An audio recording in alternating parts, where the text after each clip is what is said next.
Hey, today we're going to see if we can hack it. What I have is a Toyota minivan Sienna 2008. As you can see in the picture, the vacuum line where it connects to the hard fitting to the breather box has that hard fitting has broken. And I'm going to show you how to fix that. The dealer wants to replace the entire box for $480. I'm going to show you how to do it for 22 bucks thanks to summitracing.com. I'll attach a link how you can buy the parts and what exactly you need. Okay, here's the fun part. This is going to be the actual hack, the piece that's going to make this whole thing possible. It's a stainless steel barb fitting, and you're going to screw that into the box after you tap out the old black plastic part that came out, and that's what's going to make this whole thing possible. Okay, so this is the Loctite. That's pretty self-explanatory. Okay, you're going to need two drill bits, a 1/8 and a 932. The 932 is what you're going to use as a tap to clean out the remnants of the old black injected piece that's going to be replaced with that stainless steel barb. Then you're going to use the smaller drill bit to pull out the broken piece out of the rubber tube. You're going to need two sockets, a 10 millimeter and an 8 millimeter. 10 millimeter is going to be used to detach the breather box. Those two screws will be on the right side of the breather box, one in the back behind the hood, and the other one that you can see readily. Also, the 8 millimeter, you're going to use that to tap the barb back into the breather box.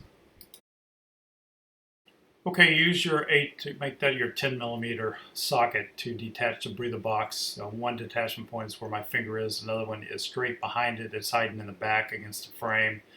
I found that my mechanic hadn't even tightened it down. I guess it's just too hard to get to, and they figured I'd never see it.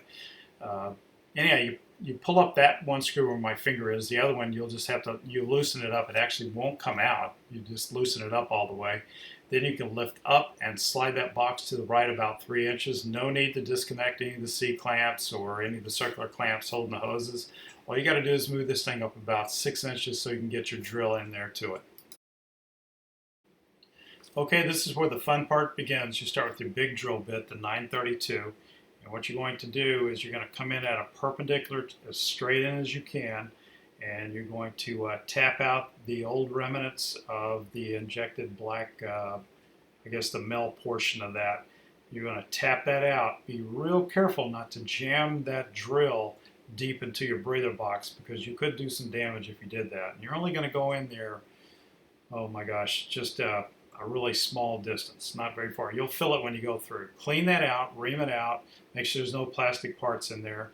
Then you'll turn around and you can see the other black tube, the female part, and it's going to have that broken piece stuck in there. Just use the smaller drill bit, drill it in there about 2 complete turns, and then give it a pull, and it pops right out, just like magic.